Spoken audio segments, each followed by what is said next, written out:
আসসালামু আলাইকুম। Channel I কৃষি সংবাদে আমন্ত্রণ জানাচ্ছি আমি প্রিয়াঙ্কা। এখনকার সংবাদ আয়োজন একই সঙ্গে চ্যানেল আই এর ইউটিউব চ্যানেলে এবং চ্যানেল আই এর ওটিটি প্ল্যাটফর্ম আই স্ক্রিনে লাইভ স্ট্রিম হচ্ছে। যাচ্ছে বিস্তারিত সংবাদে। নতুন কিংবা পুরনো সব ধরনের আবাসন এলাকাতেই দিনে দিনে বাড়ছে ছাদ কৃষি। ঢাকার অভিজাত আবাসিক এলাকা বাড়িধারা ডিওএইচএস এ এমনই এক আয়োজন করেছেন সালমা মান্নান। 2 দশক ধরে কৃষি ও প্রকৃতির প্রতি ভালোবাসা থেকে তিনি গড়ে তুলেছেন এক সবুজ ছাদ কৃষি। বিস্তারিত জানাচ্ছেন শাইখ সিরাজ।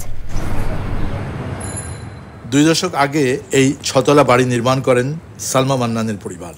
তখনই তিনি স্বপ্ন দেখেছিলেন বাড়ির ছাদ হবে সবুজ আবৃত, গাছগাছালিতে ভরা, অনেকটা গ্রামের আদলে এক ফসলি উঠোন। কৃষির সাথে বা গাছগাছালি পছন্দ করেন কত বছর, কবে থেকে? আমি অনেক দিন ছোট থেকে। এই যে স্ট্রাকচার প্রথম ছিল পায়ার উপরে, তখন অনেক গাছ, যেমন গোল্ডেন শাওয়ার টাওয়ার এখানে ছিল, নাইট কুইন সবগুলো উঠাইয়ে, আর জামরুল এত ভালো ছিল।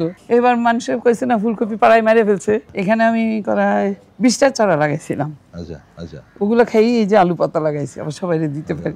এই 2 স্তর বিশিষ্ট ছাদের এক প্রান্ত থেকে আরেক প্রান্তে ফল, শাকসবজি, লতাগুল্ম আর বাহারি ফুলে সাজানো। আপনার এখানে শাকসবজি যা হয় কতটুকু আপনার কিনতে হয়, কতটুকু এখান থেকে পান?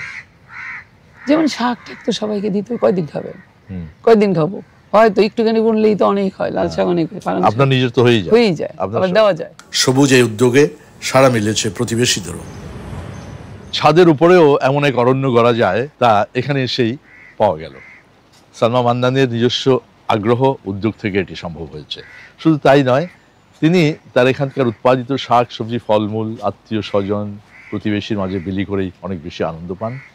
যেমন আনন্দ পান তিনি তার এই কৃষির চর্চা করার জন্যে, এবং তার দেখা দেখি এই অঞ্চলে ছাদ কৃষির সংখ্যা প্রচুর বেড়েছে। ঢাকার বাড়িধারা ডিওএইচএস থেকে শাইখ সিরাজ, চ্যানেল আই। এ নিয়ে বিস্তারিত প্রতিবেদন দেখবেন আগামীকাল বেলা 3:05 হৃদয়ে মাটি ও মানুষের ডাক অনুষ্ঠানে। মেহেরপুরে পারিবারিকভাবে পেকিন জাতের হাঁস পালন করে লাভবান হয়েছেন গ্রামীণ নারীরা। সদর উপজেলায় 10টি পরিবার বাণিজ্যিকভাবে শুরু করেছেন পেকিন জাতের হাঁস পালন। মেহেরপুর প্রতিনিধি গোলাম মোস্তফার রিপোর্ট। পল্লীকর্ম সহায়ক ফাউন্ডেশনের অর্থায়নে মেহেরপুর সদর উপজেলায় এই প্রথম 10 জন খামারিকে পেকিন জাতের হাঁস পালনে উদ্বুদ্ধ করা হয়েছে। উপকারভোগী খামারিরা বলছেন, এই হাঁস পালনে খরচ কম এবং অল্প সময়ের মধ্যে বাজারজাত করা যায়। এই হাঁস পালনে পুকুর বা নালার পানির প্রয়োজন হয় না। 2 মাস 6 দিন হাঁস পেয়েছি। আমাদের হাঁসের ওজন হলো 3 কেজি 200। তারপরে আমাদের হাঁস আল্লাহর রহমতে খুব ভালো আছে, সুস্থ আছে। আমরা সংসারে ফাঁকে ফাঁকে হাঁসগুলো পালন করি। এই হাঁসগুলো বিক্রি করে আমরা লাভবান হইতেছি। অনেকেই হাঁস দেখতে আসছেন এবং হাঁস পালনে উদ্বুদ্ধ হচ্ছেন। এই হাঁসগুলো দেখতে অনেক সুন্দর, এই হাঁসের গোশতগুলো অনেক সুস্বাদু, আর অনেকে দেখতে আসে। গ্রামের নারীদের এই যে হাঁস পালন, আসলে এটা আকর্ষণীয়। স্বল্প পরিসরে এই হাঁসের খামার তৈরিতে খামারিদের বিভিন্ন সহযোগিতা করছে বলে জানান জেলা প্রাণী সম্পদ কর্মকর্তা। এই হাঁসের অবশ্য 2টা গুণই আছে, তারা ডিমও দেয়, মাংসও দেয়। সেই হিসেবে আমরা মনে করি যে হাঁস পালন করে এই গরিব কৃষক কিষানের আর্থিক উন্নয়ন ঘটবে। এই জাতের হাঁস পালন জেলাব্যাপী ছড়িয়ে দিতে পারলে গ্রামীণ নারীদের অর্থনৈতিক উন্নয়ন ও আমিষের ঘাটতি পূরণ সহায়ক ভূমিকা পালন করবে বলছেন সংশ্লিষ্টরা। মেহেরপুর থেকে গোলাম মোস্তফা, চ্যানেল আই। ভোলায় 3 দিনব্যাপী মূল্য সংযোজিত রেডি টু ইট মাছের পণ্য উৎপাদন, প্রক্রিয়াজাতকরণ ও বাজারজাতকরণ বিষয়ক প্রশিক্ষণের উদ্বোধন হয়েছে।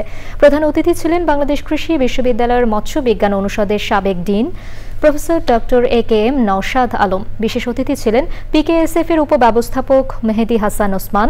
উদ্বোধন করেন GJUS এর পরিচালক মোহাম্মদ হুমায়ুন কবির। অনুষ্ঠানে PKSF এর 15টি সহযোগী সংস্থার মৎস্য কর্মকর্তা ও মৎস্য উদ্যোক্তা সহ মোট 30 জন অংশগ্রহণ করেন।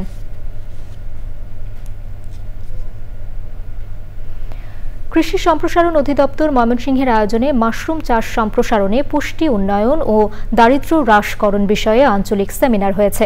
সেমিনারের প্রধান অতিথি ছিলেন খামারবাড়ি কৃষি সম্প্রসারণ অধিদপ্তরের মহাপরিচালক মোহাম্মদ সাইফুল আলম। বিশেষ অতিথি ছিলেন কৃষি সম্প্রসারণ অধিদপ্তরের হর্টিকালচার উইং এর পরিচালক SM সোহরাবুদ্দিন। আঞ্চলিক সেমিনারে ময়মনসিংহ, জামালপুর, শেরপুর, নেত্রকোনা জেলা উপজেলার ঊর্ধ্বতন কৃষি কর্মকর্তা, প্রকল্প সংশ্লিষ্ট কর্মকর্তারা অংশগ্রহণ করেন। চ্যানেল আই কৃষি সংবাদের আজকের আয়োজন এ পর্যন্তই। পরবর্তী সংবাদ আয়োজনে আমন্ত্রণ জানিয়ে শেষ করছি। ধন্যবাদ সবাইকে।